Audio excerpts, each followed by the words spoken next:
여러분은 기독교를 어떻게 정의하는지 모르겠습니다만은 우리 기독교는 기적의 종교인 줄로 믿습니다. 분명한 것은 기적은요 지금도 일어나고 있습니다. 코로나19가 지속되면서 참 경제적으로 어려워하는 분들이 참 많으세요. 지난주에 제가 어느 한 목사님을 만나게 되었습니다. 저쪽에 성남 쪽에서 이제 개척하신, 우리 교회보다 뭐 한 1년 정도 앞서서 개척하신 그 목사님을 만나게 되었는데, 목사님 참 어려운 말씀을 하세요. 코로나19가 지속이 되면서 이제 영상 예배, 우리처럼 이렇게 실시간으로 영상 예배를 아마 못 드리는 것 같습니다. 그러다 보니까 성도님들이 뭐 뜸하게 오시고, 그러다 보니까 이제 헌금이 많이 이렇게 이제 들어오지 않는 그런 상황 가운데 고민하시다가 어쩔 수 없이 교육관을 내놓는 그러한 어려운 결정을 하게 되었다, 그렇게 말씀하셨습니다. 참 안타까우면서 목사님하고 교제하면서 기도를 좀 해드리고 또 마음에 좀 사랑을 나누는 방법을 여러 가지 생각을 해보게 되었는데, 그러면서 우리 교회를 좀 생각하게 되었어요. 우리 교회는요 이런 어려운 상황 속에서도 은행이 이제 한 번도 밀리지 않고 그 다음에 또 우리가 이제 작년까지 이제 담임 목사 사례비를 지불하지 않았었는데 또 담임 목사 사례비를 지불하는 그 은혜를 경험하면서 참 우리 교회는 참 하나님의 큰 은혜와 사랑을 경험하고 있구나. 우리 성도님들에게 하나님께서 기적을 베풀어 주셔서 생업의 현장에서도 나름대로 의미 있게 그렇게 생활하게 하시고, 또 여러분의 사랑을 통해서 또 이렇게 우리 교회가 건실하게 유지되고 있는 것을 보면 이것은 분명히 부인할 수 없는 사실은 기적이 우리 교회 가운데 지금도 이루어지고 있다는 사실인 줄로 믿습니다. 여러분, 우리가 인식하지 못할 뿐이지요, 기적은요 정말 매일매일 우리 가운데 일어나고 있습니다. 의학자들 이야기에 따르면요 우리 몸에 매일매일 300개 이상의 그 암세포가 생성이 된다고 그래요. 놀라지 않으시네요? 여러분들은 암세포와 동행하면서 지금 살아가고 계시는데요. 이 상황에서 이제 누군가를 미워하거나 아니면 끊임없이 욕심을 품고 또 마음에 좀 좋은 생각이 아닌 나쁜 생각을 품게 되면은요, 그 암세포가 세력을 확장하게 되는데 우리 몸속에 있는 자가 면역력이 그 암세포를 압제하지 못하고 그 중에 뭐 한두 개나 두서너 개가 그렇게 세력을 발휘하게 되면 우리가 암에 걸린다는 거예요. 근데 그거를 역으로 생각을 해보면 하나님께서 우리가 암에 걸리지 않은 것은 어쩌면 우리 가운데에 주시는 그런 은혜가 있다고 저는 보여집니다. 그렇게 해서 하나님께서 기적을 베풀어 주시는, 우리는 적어도 하루에 300번 이상의 기적을 경험하고 살고 있지는 않겠는가, 그런 생각도 한번 해보게 되었습니다. 우리 생활도 기적 그 자체이지요. 여러분 어떻습니까? 매일매일 우리는 수많은 사건과 사고를 경험하면서 살아가고 있잖아요. 엊그저께에도 참 안타깝게 그 민식이법에 저촉되는 그런 일이 일어났잖아요. 그러니까 우리는 하루하루를 단 5분 앞도 1분 앞도 우리가 예측하면서 생활하지 못하고 있기 때문에 이런 수많은 사건과 사고 속에서도 우리가 이처럼 살아가고 있다는 것은 분명히 기적인 줄로 믿습니다. 아침에 집을 나섰다가 하루 일과를 다 마치고 무사히 집에 돌아와서 쉴 수 있다는 것, 이 자체가 바로 기적이라는 방증이라고 할 수가 있겠습니다. 그런데요, 놀라운 것은 성경에도 수많은 기적들이 많이 등장합니다. 여러분 아마 성경에 나타나는 기적 뭐 쉽게 떠올릴 수 있을 거예요. 뭐 죽은 나사로가 살아난다든지, 뭐 회당장의 뭐 딸이 뭐 죽었다가 살아난다든지, 이런 엄청난 기적뿐만이 아니라 뭐 흉흉하던 그런 갈릴리 바다가 예수님의 한 말씀으로 인해서 뭐 잔잔해지고 하는 그런 많은 기적들이 성경에 소개되고 있습니다. 그런데 여러분, 기적은요 성경을 넘어서 어느 종교에나 다 빈번하게 등장하고 있습니다. 오히려 이단이라든지 혹은 사이비 종교에서 오히려 기적 이야기가 더 많이 나타나고 있는 것을 보게 됩니다. 성경 말씀 데살로니가후서 2장 그 말씀에 따르면 하나님께서는요 이렇게 하셨습니다. 진리를 믿지 않고 불의를 좋아하는 자들을 심판하시려고 미혹의 역사를 사탄에게 주셨다는 거예요.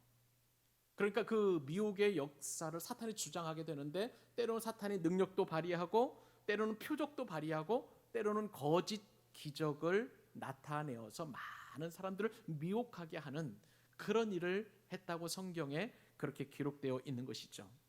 그러므로 우리는 이 말씀에 따르면 우리 흔히 사람들이 생각하는 기적, 정말 불가능이 가능케 하는 그 기적, 그런 기적들을 우리가 너무 추구하는 것은 건강한 신앙이 아니다라는 것을 한 번쯤은 기억할 필요가 있습니다.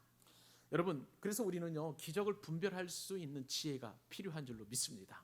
오늘 우리는 이 분별하는 그런 능력을 말씀을 통해서 깨닫게 될 것인데요. 성경에 보면은 수많은 기적들이 나타나는데, 특별히 이 수많은 기적 중에서 예수님께서 나타내신 기적을 표적이라고 이야기합니다. 뭐라고 한다고요? 표적이에요. 표적을 영어 성경에 보니까 sign, S-I-G-N, 우리가 사인할 때 그 사인 있죠? 내가 분명히 내 자신임을 드러낼 때, 나타날 때 하는 그 사인, 표적이라고 이렇게 기록하고 있습니다. 그러니까 이 표적이라는 것은 이 기적을 통해서 예수님을 바라보는 거예요. 그 표적을 일으킨, 기적을 일으킨 예수님을 바라보게 되는 것인데, 근데 이 표적이 때때로 보면 그 표적만 집중하다 보면 예수님을 바라보지 못하는 그러한 일이 일어날 수 있다는 것입니다. 근데 이러한 기적을 바라려고 하는, 기적만 바라보는 이 세대에 예수님께서는 다른 표적은 더 이상 보여주지 않겠다, 오직 요나의 표적밖에는 보여줄 게 없다라고 말씀하십니다. 이따가 설명을 드리겠습니다만, 요나 선지자 여러분 아시죠? 이 요나 선지자는 하나님의 말씀에 반대했고 도망쳤던 사람이에요. 그런데 그가 회개하고 돌아와서 하나님의 말씀에 순종을 했더니 자신이 변화가 된 것이죠. 이게 요나의 표적이고, 그리고 물속이 뱃속에 들어갔다가 나온 그 표적, 이것이 바로 이제 예수님의 부활 사건을 이야기하는 것인데, 그 표적밖에는 보여줄 수 없다. 그리고 이 요나의 표적을 통해서 니느웨 백성들이 회개하고 돌아온 것처럼 우리에게는 이러한 요나의 표적을 통해서 구원하는 그런 일들밖에는 예수님이 보여줄 것이 없다라고 그렇게 결론을 내리시는 것입니다. 사랑하는 여러분, 우리는 표적의 사람들이에요. 표적 중에 가장 큰 표적은 뭐냐면요, 영 죽은 내 대신 돌아가신 예수님으로 말미암아 내가 예수 믿었다는 표적인 줄로 믿습니다. 여러분, 저 보세요. 제가 예수 믿게 생겼습니까? 그런데 예수 믿고 지금 목사로서 설교하고 있잖아요. 이 엄청난 표적이에요. 이 표적을 지닌 자답게 오늘 말씀을 통해서 시대를 분별하고 또 참된 요나의 표적을 말씀하신 그 주님의 음성을 듣고 정말 시대의 표적을 분별하는 지혜로운 여러분 되실 수 있기를 우리 주님의 이름으로 축복합니다. 자, 그러면 시대의 표적은 어떻게 분별할 수 있을까요? 세 가지 이제 요령을 제가 말씀을 드릴 텐데, 첫 번째 원리는요, 말씀에 집중하는, 말씀을 듣는 일에 집중하는 삶을 살 때 우리는 시대를 분별하는 표적을 우리가 구할 수 있다는 사실입니다. 여러분, 바리새인과 서기관들, 여러분들은 또 어떻게 생각하십니까? 그때 당시에는요, 하나님을 잘 섬기는, 최고로 섬긴다는 그러한 사람들이었습니다. 근데 원래 이제 그들은요, 교리적으로나 신학적으로 볼 때에 아주 상극인, 원수도 이런 원수가 없다고 할 정도로 그렇게 다투는 그런 사람들이었습니다. 그런데 이 사람들이 하나가 돼요. 언제 하나가 되느냐? 예수님을 죽이려 하는 일에, 예수님을 모함하는 일에 하나가 되는 그러한 기적이 오늘 본문 가운데서 이루어지게 됩니다. 여러분, 이 바리새인들과 서기관들은요, 예수님을 죽이려 하는 악한 영에 사로잡힌 사람들이에요. 그런데 그럼에도 불구하고 예수님을 모함하는 일에 지금 하나가 되고 있는데, 근데 이처럼 정말 모처럼 하나 된 이들이 예수님께 부탁한 게 있어요. 요청한 게 있었습니다. 그게 뭔지 아세요? 오늘 1절과 2절, 3절에 그들의 요청에 대해 예수님이 또한 말씀하시는 내용이 나와 있습니다. 1절 말씀, 바리새인과 사두개인들이 와서 예수를 시험하여 하늘로부터 표적 보이기를 청하니, 예수께서 대답하여 이르시되 너희가 저녁에 하늘이 붉으면 날이 좋겠다 하고 아침에 하늘이 붉고 흐리면 오는 날이 굳겠다 하나니, 너희가 날씨는 분별할 줄 알면서 시대의 표적은 분별할 수 없느냐. 주님께서 그렇게 책망하고 계시는 것을 볼 수가 있습니다. 자, 여러분, 오늘 말씀에 보니까 예수님을 찾아온 사람들이 있죠? 누구예요? 바리새인과 서기관들입니다. 저들은 예수님의 말씀을 들으려고 온 것이 아니라 오늘 말씀에 보니까 주님을 시험하기 위하여 예수님께 나왔다는 거예요. 여러분들은 왜 예수님께 나가십니까? 여러분들은 왜 주일날 교회에 오셔서 예배를 드리십니까? 여러분, 교회 오는 이유가 말씀을 들으려고 오는 게 아니라 사교 목적을 가지고, 친교 목적을 가지고, 혹은 뭐 사업 목적을 가지고, 아니면 성경을 많이 들어서 내 교양을 쌓으려고 그런 사사로운 목적을 가지고 온다면 우리는 바리새인과 서기관들과 사두개인들과 다를 바가 없는 거예요. 여러분, 이들은요, 예수님께 나온 목적이 예수님을 시험하기 위한 거예요. 우리도 예수님을 시험하기 위해서 교회에 나올 수 있어요. 예수님 믿으면 복 받는다며, 그럼 내가 얼마만큼 복을 받는지 한번 시험해 보고자 하는 그런 마음으로 행여나 교회에 나올 수 있다는 거예요. 이것이 바로 바리새인들과 서기관들과도 같은 예수님을 시험하려고 하는 그런 목적이 되는 것입니다. 우리가 지난주까지 살펴본 것처럼 예수님께서는요, 오병이어의 기적도 베풀었고 칠병이어의 기적도 베풀어서 엄청나게 많은 수많은 무리들을 다 먹여주셨습니다. 이러한 기적들을 맛보고도 사두개인들과 서기관들은, 바리새인들은 이러한 표적을 보고서도 예수님이 메시아이심을 인정하지 않고 또 다른 표적, 하늘로부터 내려오는 표적을 그렇게 요청하고 있는 것을 보게 됩니다. 수많은 기적들을 베풀어서, 표적이라고 말씀드렸죠, 예수가 메시아이심을 드러내셨음에도 불구하고 사두개인들과 그리고 바리새인들은 그 표적을 믿지 않았어요. 아니, 믿는 것이 아니라 아예 안 믿기로 작정한 그런 사람들이었다는 것을 보게 됩니다. 우리는 여기서요, 이 바리새인들과 서기관들이 어떤 사람들인지 우리가 깊이 알 필요가 있습니다. 왜냐하면 저들의 모습 속에서 우리들의 모습이 드러나 있기 때문에 그렇습니다. 원래 이 바리새인들은요, 구별되고 분리된 사람들이라는 뜻을 가지고 있습니다. 의미는 참 좋은 의미예요. 여러분, 세속에서 구별되고 분리되었으니 저들은 얼마나 거룩할까요? 경건할까요? 참 멋지게 거룩하고 경건한 그런 사람들이었습니다. 이들은 율법을 거룩하게 지키겠다고 그렇게 이야기하면서 율법을 해석한 저들의 유전과, 그리고 그 유전을 바탕으로 해서 삶의 모범으로 만든 장로들의 전통까지도 따로 이렇게 구별하고 분리해 놓았습니다. 그러니까 이런 것들을 지키면서 스스로 생각하기를 내가 얼마나 거룩한지 그런 마음이 든 거예요. 그러다 보니까 자연스럽게 이 바리새인들과 서기관들 사이에서는 교만이 싹트게 되었던 것입니다. 이 바리새인들과 서기관들은 천사도 믿어요. 죽음고 그리고 그 이후에 또 부활도 믿고 천국도 믿고 성령도 믿는 영적인 세계와 영적인 존재를 그렇게 믿었지만 백성들에게 율법의 무거운 짐을 지우고 자신들은 손 하나 까딱하지 않는 그러한 삶을 살았던 것입니다. 그러면서 이들의 교만이 이제 영적인 타락으로 이어지게 되었는데요, 하나님의 칭찬보다, 그러다 보니까 사람의 칭찬을 더 갈구하게 되었고, 내가 거룩하다, 내가 금식하면서 기도한다, 뭐 이런 어떤 모습들을 시장 통해서 막 그 보여주고 하는 그런 어떤 것들, 그 외식적인 행위를 하게 되었던 거예요. 뿐만 아니라 내용보다도 형식을 더 중요하게 여기게 되었고요, 사람보다도 이 장로들의 전통, 율법을 해석한 유전들을 더 소중하게 여기는, 성경 이상으로 권위를 존중하는 그런 일들이 있었기 때문에 바리새인들은 저들의 위선과 형식을 혹독하게 책망하신 것을 보게 됩니다.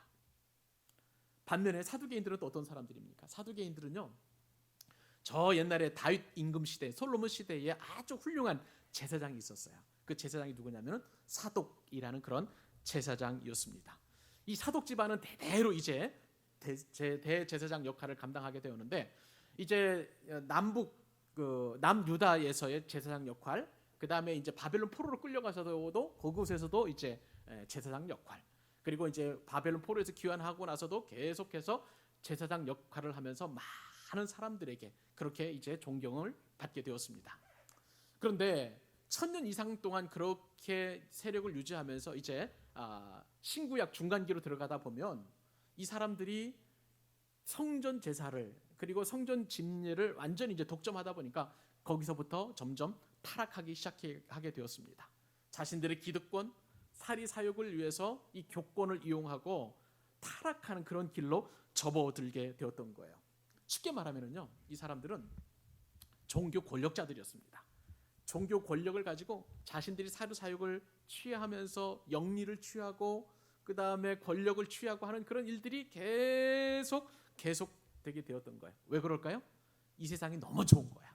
돈도 많고 사람들에게 인정과 또 존경도 받고 천국이 부럽지 않은 것입니다. 그러니까 그런 것들을 계속 유지하려면 그 교권을 놓치면 안 되니까 굉장히 그들은 아주 고지식하게 그렇게 삶을 살았던 거예요.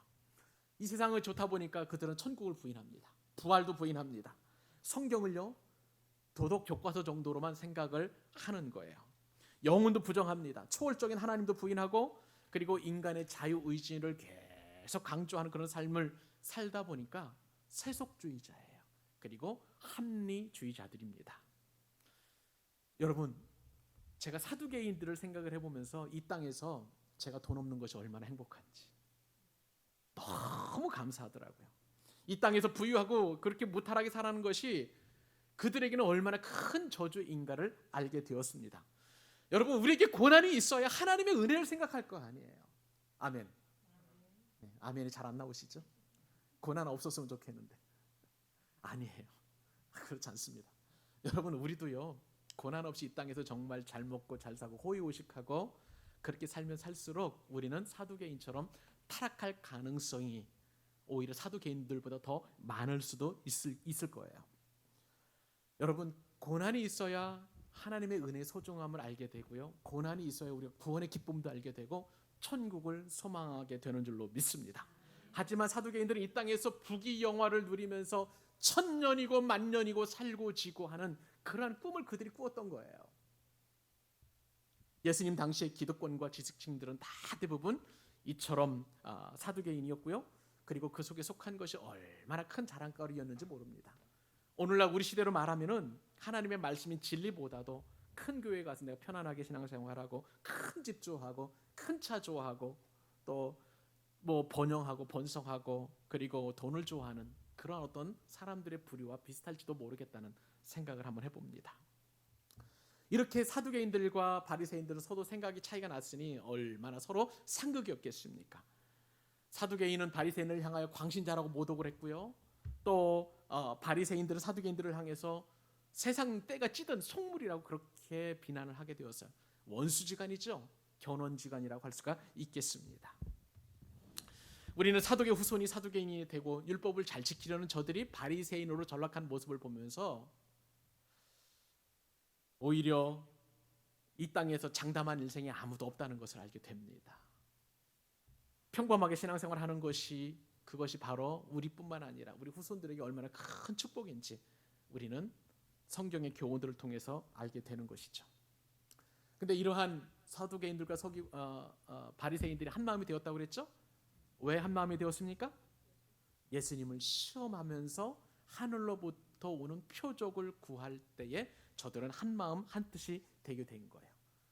어제의 적이 오늘의 동지가 되고 오늘의 동지가 내일의 적이 되는 이 세상은 그렇게 가변적인 그런 상황인데, 그러나 그럼에도 불구하고 하나 될 때가 있는데 예수님을 미워하거나 교회 다니는 사람을 싫어하거나 할 때는 하나가 될 때가 있다는 거예요. 저들은요, 구한 것이 있었습니다. 그냥 표적이 아니라 하늘에서부터 내려오는 표적을 예수님께 요청했다는 거예요. 쉽게 말하면 당신이 메시아이시면 지금 하늘에서부터 내려오는 표적을 내게 보여라. 지금 그렇게 얘기하고 있는 거예요. 하늘에부터 오는 내려온 표적은 뭐냐면 말 그대로 그냥 하늘이 열려지고 하늘에부터 내려온 기적을 말하는 거예요. 옛날 구약 시대에 하나님께서 보여주셨던 것처럼 만나를 내려달라는 거예요. 그렇게 실제적으로 초자연적인 그런 표적을 보여달라는 거예요. 어디 그뿐입니까? 저 엘리야가 바알 선지자와 아세라 선지자가 싸울 때 제단을 쌓았잖아요. 그런데 그 제단에 하늘로부터 하늘문이 열려지고 여호와의 불이 내려와서 그 제단을 사른 것처럼 그렇게 하늘로부터 표적을 보여달라. 그러면 내가 믿겠다. 지금 그렇게 이야기하고 있는 것을 보게 됩니다. 여러분, 하늘로부터 내려오는 표적만 믿는다는 것은요, 저들이 얼마나 저급한 그런 삶을 살고 있는지 그런 단적으로 증명해주는 예라고 할 수가 있겠습니다. 우리에게도요, 어쩌면 바리새인들과 서기관들과 같은 저급함이 있을 수 있는 거예요. 땀 흘려 정직해서는 우리가 부유를 누릴 수 없으니까 로또에 당첨이 되어가지고 인생 역전을 한번 해줬으면 좋겠다. 그러면 내가 예수 믿는 그런 어떤 그 표징을 다른 사람들이 나타낼 수 있겠다. 그렇게 우리가 꿈을 꿀 수도 있는 거예요. 그리고 가상화폐라는 것을 통해서 대박이 나가지고요, 내가 이렇게 물질적으로 이렇게 부유해지면 나의 친척이라든지 안 믿는 사람들이 이처럼 예수 믿으면 복 받는다, 그렇게 생각을 하고 그런 목적으로 우리에게 표적을 달라고 이렇게 요청할 수도 있다는 거예요. 학생들 같은 경우는 시험 공부를 안 하고 점수를 잘 받으려고 잘 찍게 해달라고 그렇게 기도하는 것, 이것도 역시 하늘로부터 내려오는 표적을 원하는 것입니다. 이런 면에서 보면은 사두개인들과 바리새인들은 남 얘기가 아니에요. 우리 안에서도 얼마든지 바리새인과 사두개인과 같은 그런 기질이 있을 수 있다는 것입니다. 이처럼 하늘로부터 내려오는 그 표적을 구하는 그러한 바리새인들과 그리고 서기관 사두개인들에게 예수님께서 뭐라고 말씀하십니까? 하늘을 보고 내일의 날씨를 잘 분별하면서도 왜 너희들은 시대의 표적은 구분하지 못하느냐, 그렇게 말씀하고 계시는 거예요. 여러분, 날씨를 잘 구분하는 분들 계시죠? 비가 오려고 하면 갑자기 무릎이 쑤셔요. 허리가 아파요. 그러고 보면은 여지없이 비가 내릴 때가 많이 있습니다. 그렇게 이제 징조들이 있잖아요. 전날 저녁이 정말 노을이 붉게 물들면 내일은 분명히 맑은 그런 날씨이고, 아침에 보니까 구름이 보이고 막 그다음에 붉게 물들어 있으면 오늘 날씨가 굳겠다, 이런 사인들은 얼마든지 우리가 알 수 있는 거예요. 날씨, 이런 자연적인 현상을 통해서 잘 분별하면서도 왜 시대의 표적은 너희가 분별할 수 없느냐, 주님께서 지금 그렇게 말씀하시는 거예요. 여러분, 여기 시대 표적이라고 할 때 이 시대는요, 특별히 성경 원어로 카이로스라는 말을 씁니다. 여러분 아시죠? 카이로스, 그것은 하나님의 때를 말하는 거예요. 하나님의 결정적인 때를 말하는 것입니다. 예수님께서는 이 땅에 오셔서 공생의 사역을 사시면서 수많은 표적들을 보여주시면서 하나님의 때를 나타내셨어요. 예수 그리스도가 메시아이심을 분명하게 드러내 주신 줄로 믿습니다. 그런데 사두개인들과 바리새인들은 아예 부정하는 거예요. 아예 믿지 않기로 작정했던 거예요. 이처럼 분명하게, 날씨보다도 더 분명한 예수가 그리스도이심을, 예수님이 메시아이심을 그렇게 사인으로 보여주었음에도 불구하고 저들은 믿지 않고 분별하지도 않았던 것을 보게 되는 것입니다. 여러분, 우리는 과연 사두개인과 바리새인들이 아닙니까? 내가 바리새인들과 서기관이 아니라는 것, 사두개인이 아니라는 그러한 것을 진단하는 진단법이 한 가지 있습니다. 그것은 뭐냐면요, 말씀을 듣는 거예요. 여러분, 사두개인과 바리새인들 보세요. 저 사람들은 예수님이 수없이 말씀하셨어도, 심지어는 주님께서 회당에서 말씀하시는 그 현장에 있으면서도 불구하고, 우리 식으로 말하면 함께 예배를 들으면서도 불구하고 하나님의 말씀을, 예수님의 말씀을 듣지 않고 아예 배격했던 거예요. 우리는 그런 모습이 없습니까? 우리가 과연 말씀을 들을 때 설교를 집중해서 듣지 않거나 혹은 성경 말씀을 매일매일 하나님의 말씀을 듣지 않는다면 다른 게 아니라 내가 바로 사두개인이고 내가 바로 바리새인이라는 것을 단적으로 드러내는 그런 일이라고 할 수가 있겠습니다. 사랑하는 여러분, 우리가 시대를 분별하기 위해서는 하나님의 말씀을 집중해서 들어야 될 줄로 믿습니다. 시간마다 들려주시는 하나님의 말씀, 그리고 내가 마음만 먹으면 얼마든지 주의 말씀을 읽을 수가 있을 텐데 그 말씀을 가까이 하는 삶이 바로 우리는 시대를 분별하는 사인인 줄로 믿습니다. 하늘로부터 내려오는 초자연적인 그런 표적이 아니라 내가 말씀을 사모하고 설교 말씀을 잘 듣고 성경 공부에 임하고 그리고 성경을 읽는다면 그것은 바로 시대를 분별하는 참다운 지혜인 거예요. 여러분에게 이 시대를 분별할 수 있는 지혜를 터득할 수 있기를, 그리고 그 지혜를 가지고 세상을 승리할 수 있기를 주님의 이름으로 축복합니다. 시대를 분별할 수 있는 두 번째 요령이라고 할까요? 원리가 무엇일까요? 그것은요, 시대의 표적을 구하는 것입니다. 따라서 해보실까요? 시대의 표적을 구하라. 그렇습니다. 시대의 표적을 구하라는 것입니다. 여기서 시대의 표적은 한마디로 말하면 하나님의 은혜예요. 여러분, 바리새인과 사두개인들을 향해서 예수님께서는 시대의 표적을 분별하라 그렇게 말씀하십니다. 자, 3절 말씀이죠. 같이 한번 읽어볼까요? 자, 시작. 너희가 날씨는 분별할 줄 알면서 시대의 표적은 분별할 수 없느냐. 반어법이니까 시대의 표적을 분별하라, 분명하게 명령으로 말씀하고 계시는 것을 보게 됩니다. 여기서 시대의 표적, 그것은요, 이제 많은 학자들이 이제 여러 가지 이야기를 합니다. 혹은 시대라는 것은 여러분이 아는 것처럼 에이지 뭐 그런 쪽으로도 생각을 할 수 있겠지만, 그러다 보면은 사람들이 이제 각 100년 주기로 해서 시대의 표적을 많이 이렇게 해놓은 것을 보게 돼요. 예를 들면 15세기 1500년대로 르네상스 시대다. 그 다음에 16세기를 종교개혁 시대다. 17세기는 절대주의 시대다. 18세기는 계몽주의 시대이고 19세기는 낭만주의 시대다. 20세기는 포스트 모더니즘 시대다. 이런 식으로 구분하잖아요. 자, 그런데 저와 여러분이 살고 있는 이 시대는 그럼 우리는 어떻게 구분할 수 있을까요?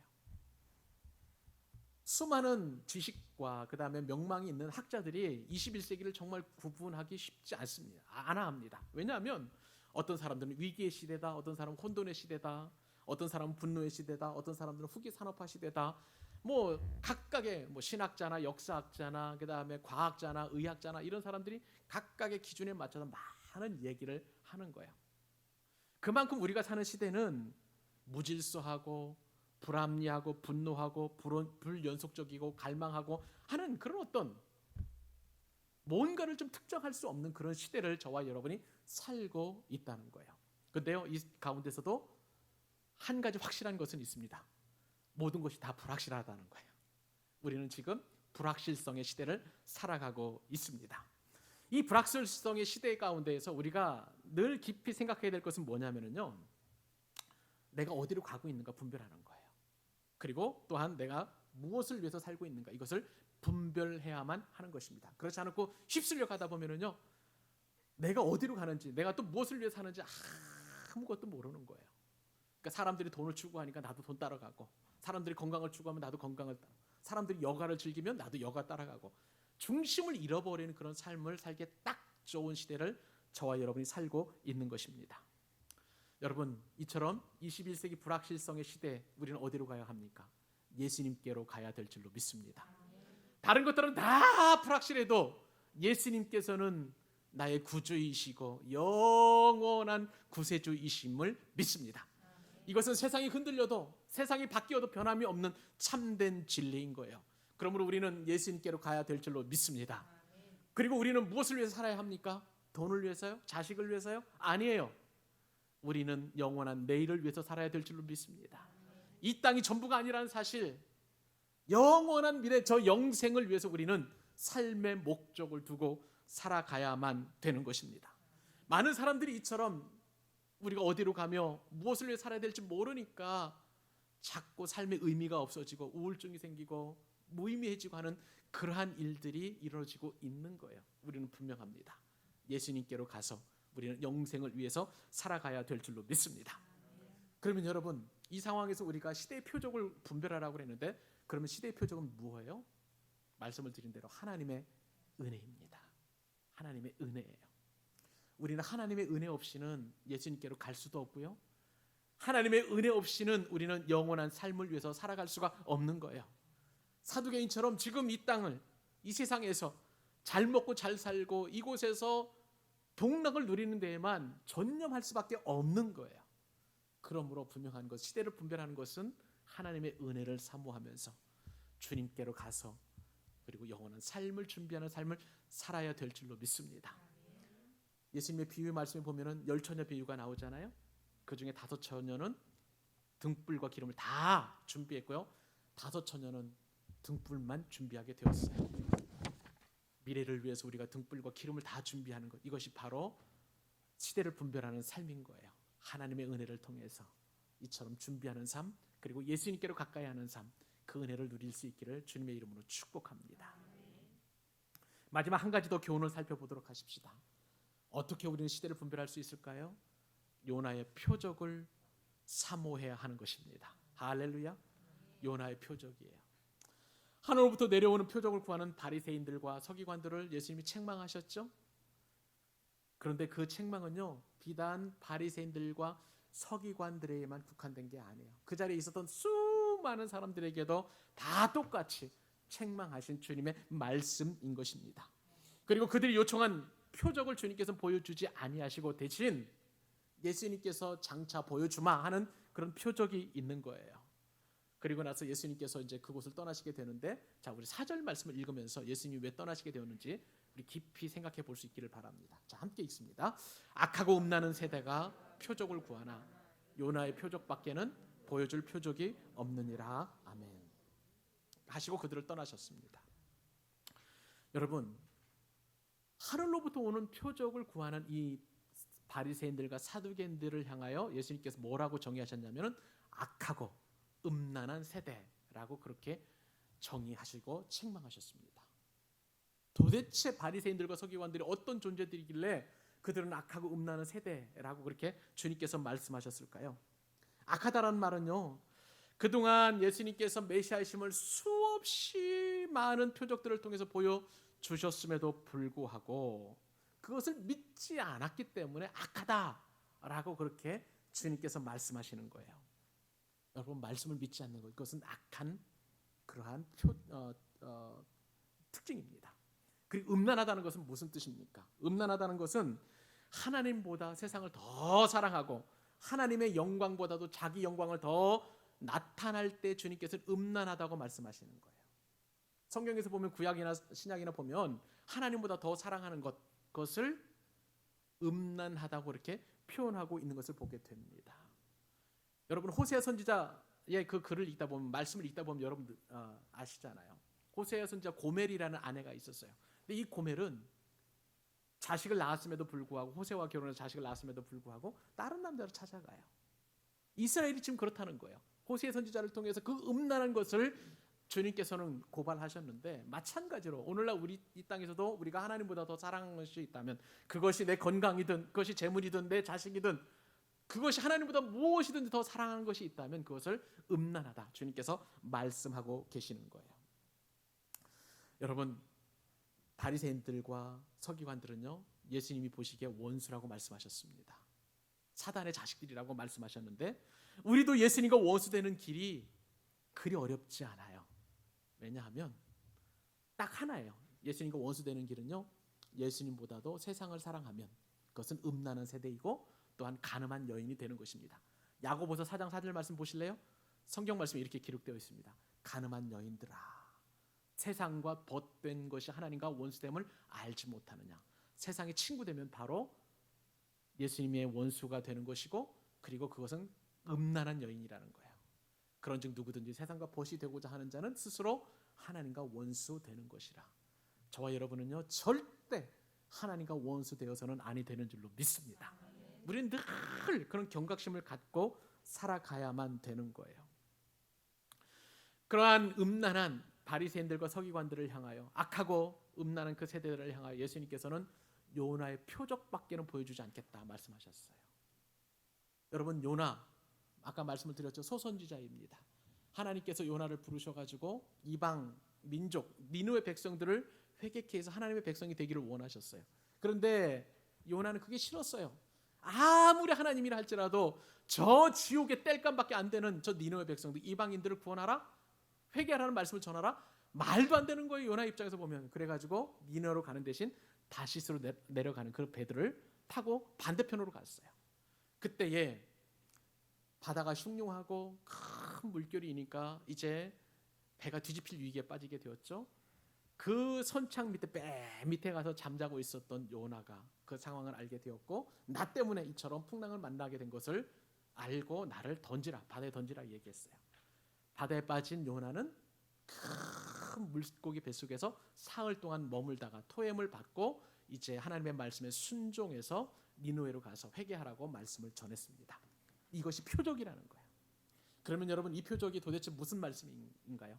두 가지 의미가 있습니다. 하나는 하나님의 말씀에 반대했던, 하나님의 말씀에 불순종했던 요나가 순종의 선지자로 돌아온 것이 바로 요나의 표적인 줄로 믿습니다. 우리도 요나의 표적을 경험한 사람들이에요. 여러분 평상시에 보면 요나처럼 하나님의 말씀에 절대 순종하지 않을 가능성이 농후한 분들이 바로 저와 여러분들이에요. 그런 저와 여러분이 하나님을 사랑하겠다, 오직 하나님만을 섬기겠다, 이것은 바로 요나의 표적인 줄로 믿습니다.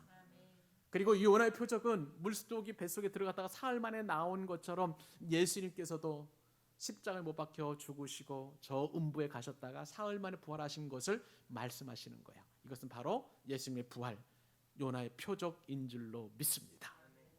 예수님께서 이것 표적밖에 보여줄 게 없다고 말씀하셨어요. 그러므로 우리는 이 요나의 표적을 누리면서 그 표적대로 본대로 또 살아가야 되는 하나님의 백성인 줄로 믿습니다. 여러분, 우리는요 이 요나의 표적밖에 구할 게 없어요. 왜냐하면 우리는 선천적으로 그리고 근본적으로 바리새인과 그리고 사두개인들과 같은 그러한 존재들이기 때문에 그렇습니다. 얼마나 내가 바뀌기 쉽지 않은지. 예수님을 믿어도 그런 분들이 있었어요. 제가 예전에 만났던 어떤 분들 중에서는요, 그분이 연세가 거의 80 넘으셨는데 그분 성품이 고래 힘줄보다도 더 세시더라고요. 요나의 표적 정말 보이기 쉽지 않은 것을 보게 되었습니다. 우리 역시도 마찬가지예요. 말씀대로 살아야 됨에도 불구하고 내가 가지고 있는 개성, 성품, 성격을 더 먼저 얘기하고 내 환경을 먼저 주장하다 보면 우리는 요나의 표적을 못 보고 시대를 분별하지 못하는 그런 삶 속을 살아갈 수밖에 없는 거예요. 항상 우리는 요나가 문제입니다. 요나, 구약의 선지자는 그 요나 말고요, 요나, 다른 사람이 아니라 요나가 문제예요. 항상 요나. 여러분, 요나의 표적은 내가 변화되는 거예요. 불순종에서 순종의 인생으로, 그리고 원망과 저주와 불평에서 감사와 기쁨과 내 개인의 영광보다 하나님의 영광을 먼저 생각한다면 그것은 요나의 표적을 저와 여러분이 받게 된 줄로 믿습니다. 이것만큼 큰 기적은 없는 거예요.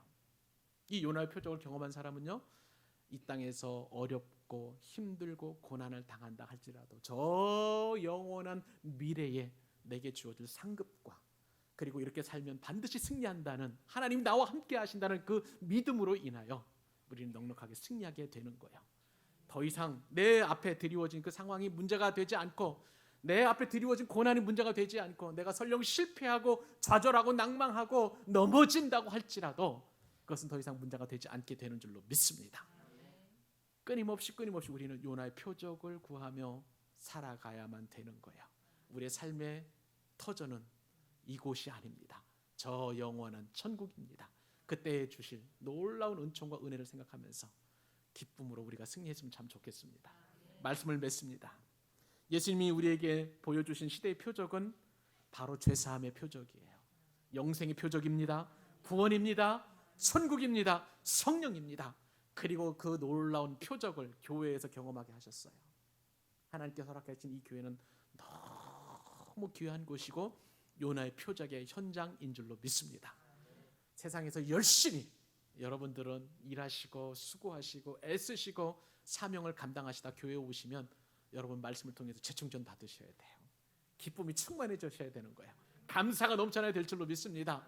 은혜 받고 하나님께서 나를 이렇게 사랑하시는구나, 그렇게 깊이 충전하시고 다시 세상으로 가셔야 되는 거예요. 그 은혜가 우리 교회 가운데 있기를 바랍니다. 우리 예배 가운데 있기를 바랍니다. 여러분들과 교제 가운데 그러한 풍성함이 있기를 간절히 소원합니다. 우리는 요나의 표적을 구별하되 매일매일 표적을 구분해야만 되는 거예요. 시대의 표적을 분별해야 될 줄로 믿습니다. 그리고 한 가지 더 부탁을 드리는 것은 시대의 표적을 분별하면서도 예수님을 절대 시험하지 마십시오. 예수님은 여러분들을 구원하시기 위하여 오신 분이지 여러분들에게 시험 당하기 위하여 오신 분이 절대 아니십니다. 여러분, 예수 믿으면 그 자체가 은혜이고 복이고 그것이 하나님의 사랑의 그 표현인데, 더 큰 사랑을 보여달라, 더 큰 기적을 보여달라, 그것은 예수님의 몫이에요. 물론 우리가 소원을 아뢰 수는 있지만 안 된다고 원망하고 하나님을 떠나서는, 예수님을 떠나서는 절대 안 되는 줄로 믿습니다. 이 시간 그렇게 결단하고 결심하는 그런 놀라운 축복을 누리는 저와 여러분 되시기를 주님의 이름으로 축복합니다. 우리 한번